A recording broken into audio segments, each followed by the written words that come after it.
Hi മക്കളെ, Babu സാറാണേ. Hi മക്കളെ, സ്നേഹാവസാണേ. മക്കളെ, പരീക്ഷ കഴിഞ്ഞ സമയത്ത് നിങ്ങൾക്കെല്ലാം നല്ല രീതിയിൽ പെർഫോം ചെയ്യാൻ കഴിഞ്ഞു എന്നുള്ളത് നിങ്ങളെ കമന്റുകളിലൂടെ ഞങ്ങൾ മനസ്സിലാക്കാൻ കഴിഞ്ഞു. അപ്പൊ എല്ലാവരും അടിപൊളിയായിട്ട് എഴുതിയിട്ടുണ്ടെന്നാണ് പറയുന്നത്. പക്ഷെ സാറേ, കുറച്ച് കുട്ടികളെങ്കിലും ഒരു ബുദ്ധിമുട്ട് പറഞ്ഞിട്ടുണ്ടായിരുന്നു.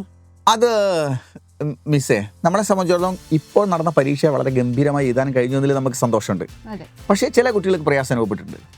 ഫോർ എക്സാമ്പിൾ, മിസ് നേരത്തെ പറഞ്ഞല്ലോ ടാക്കൂർ കാക്കുവ എന്ന് പറയുന്ന പാഠത്തിൽ നിന്ന് നമുക്ക് പ്രതീക്ഷിക്കാതെ ഒരു പടുക്കഥ വന്നിട്ടുണ്ട്. പക്ഷെ കുട്ടികൾ അത് പ്രതീക്ഷിച്ചിട്ടുണ്ടായിരുന്നു. യെസ്, അതായത് ടാക്കൂർ കാക്കുവാം എന്ന് പറയുന്ന പാഠത്തിൽ നിന്ന് രണ്ട് സ്ത്രീകൾ കിണറിലെത്തി വെള്ളം കോരാൻ വരുന്ന സമയത്ത് സംസാരിക്കുന്ന പാഠഭാഗം ടെക്സ്റ്റ് ബുക്കിൽ ഓൾറെഡി ഉണ്ട്. അത് പടുക്കഥയായിട്ടാണ് ചോദിച്ചിരിക്കുന്നത്. അത് കുട്ടികൾ അധികവും പ്രതീക്ഷിക്കുക സ്വാഭാവികം കോൺവെർസേഷൻ മാത്രമായിട്ടായിരിക്കും വേണ്ടെങ്കിൽ തന്നെ. പക്ഷേ നമ്മളത് സംബന്ധിച്ചോളം നമ്മളെ ആപ്പ് അസ്ത്ര ജോയിൻ ചെയ്ത കുട്ടികളെ സംബന്ധിച്ചോളം, പ്രത്യേകിച്ച് നമ്മളെ സ്റ്റഡി മെറ്റീരിയൽ, സൈലത്തിൻ്റെ സ്റ്റഡി മെറ്റീരിയൽ ഗൈഡായിട്ടും അല്ലാതെയും കിട്ടിയ കുട്ടികളെ സംബന്ധിച്ചുള്ള കൺഫ്യൂഷൻ ഉണ്ടായില്ല. കാരണം ഓരോ പാഠഭാഗങ്ങളിലും എവിടെ പടുക്കഥ വരാൻ ചാൻസ് ഉണ്ട്, എവിടെ വാർത്താലാപ് വരാൻ ചാൻസ് ഉണ്ട്, എവിടെ ഡയറി ലെറ്റർ, എല്ലാ മേഖലയും നമ്മൾ ഈച്ച് ആൻഡ് എവരി വൺ മേഖലയോട് പറഞ്ഞിട്ടും കുട്ടികളെ പഠിപ്പിച്ചിട്ടും സ്റ്റഡി മെറ്റീരിയൽ കൈമാറിയിട്ടുമാണ് നമ്മൾ കടന്നു പോകുന്നത്. ആ കുട്ടികളെ സംബന്ധിച്ചോളം അതൊരു പുതിയ ചോദ്യമായി അവർക്ക് ഫീൽ ചെയ്യില്ല.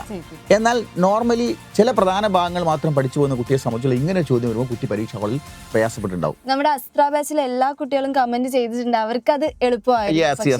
ബാക്കിയുള്ള കുട്ടികൾക്കാണ് ഒരു ഇച്ചിരി ബുദ്ധിമുട്ടായിട്ട് തോന്നിയിട്ടുണ്ടായിരുന്നു. കാരണം മിസ്സേ, നമ്മളെ പാഠഭാഗങ്ങൾ നമ്മൾ പഠിപ്പിക്കുന്ന സമയത്ത് അസ്ത്ര ബാച്ചിൽ നമ്മൾ അത്രയും സമയമെടുത്താണ് നമ്മൾ പഠിപ്പിക്കുന്നത്. ഒരു പാഠത്തിന് തന്നെ നമ്മൾ 2, 3, 4 മണിക്കൂറുകൾ വെച്ചിട്ട് നമ്മൾ അസ്ത്ര ബാച്ചിൽ എടുക്കുമ്പോൾ ഒരു പബ്ലിക് ലെവലിൽ വരുമ്പോൾ നമ്മൾ 2, 3 പാഠങ്ങൾ 1, 2 മണിക്കൂർ കൊണ്ട് തീർക്കുന്ന സിസ്റ്റമാണ്. അപ്പോൾ അതിൽ പ്രധാനമായ ചില കാര്യങ്ങൾ കിട്ടും, പക്ഷെ ഡീപ്പായിട്ടൊന്നും പഠിച്ചെഴുതാൻ കഴിയില്ല.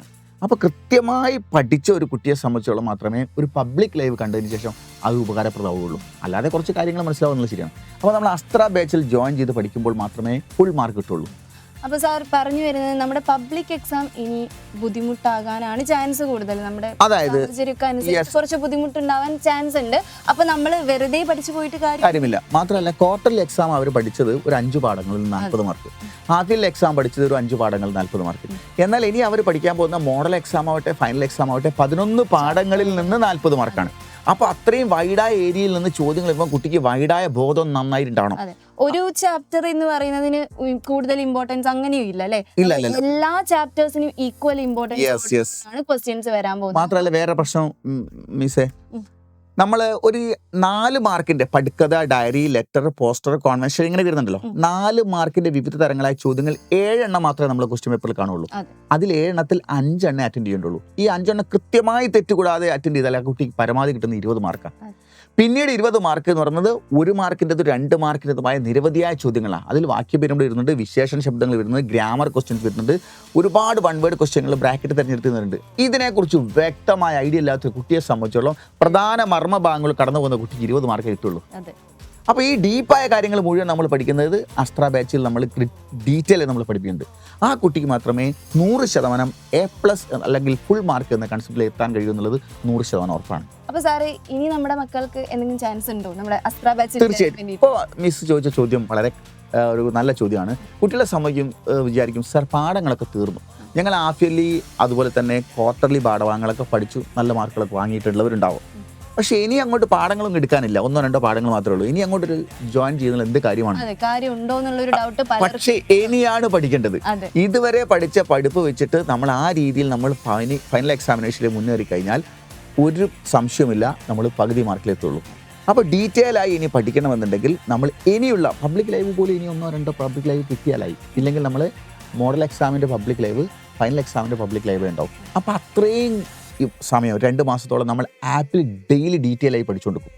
ആ പഠനങ്ങൾ നടക്കാതെ ഒരു കുട്ടിയെ സംബന്ധിച്ചിടത്തോളം ഫൈനൽ എക്സാമിൻ്റെ ഒരു പബ്ലിക് ലൈവ് കണ്ടുകൊണ്ട് മാർക്ക് കിട്ടാൻ സാധ്യതയില്ല. അതൊരു ഓർമ്മപ്പെടുത്തൽ മാത്രമാണ് പബ്ലിക് ലൈവ്. പക്ഷേ പഠനം അതിനു മുമ്പ് നടക്കണം.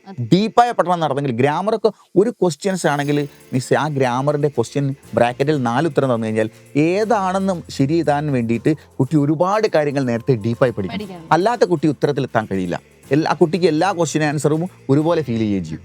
അപ്പോൾ നമ്മൾ അസ്ത്ര ബാച്ചിൽ ജോയിൻ ചെയ്യുമ്പോൾ മാത്രമാണ് ഇനിയുള്ള സമയങ്ങളിൽ കൃത്യമായി നമുക്ക് ഫുൾ മാർക്ക് കിട്ടാൻ പറ്റുക. അപ്പോൾ നമ്മൾ അസ്ത്ര എൻ ഗെയിം അസ്ത്ര എൻ ഗെയിം എന്നാണ് നമ്മുടെ ഈ റിവിഷൻ ബാച്ച് ആയിട്ട് നിങ്ങൾക്ക് കൂട്ടാം. റിവിഷൻ മാത്രമല്ല, എല്ലാ ക്വസ്റ്റ്യൻസും നമ്മൾ ഡീറ്റെയിൽ ആയിട്ട് എല്ലാ കാര്യങ്ങളും പറഞ്ഞു തരുന്നുണ്ടാവും സാർ. മിസ് നേരത്തെ പറഞ്ഞ പോലെ തന്നെ ഒരു ക്വസ്റ്റ്യൻ പോലും നമ്മൾ ചർച്ച ചെയ്യാത്ത, ഓരോ പാഠത്തിലും പറയാത്ത ഈ തവണത്തെ ക്വസ്റ്റ്യൻ പേപ്പറിലും നമ്മൾ കണ്ടിട്ടുണ്ടാവില്ല.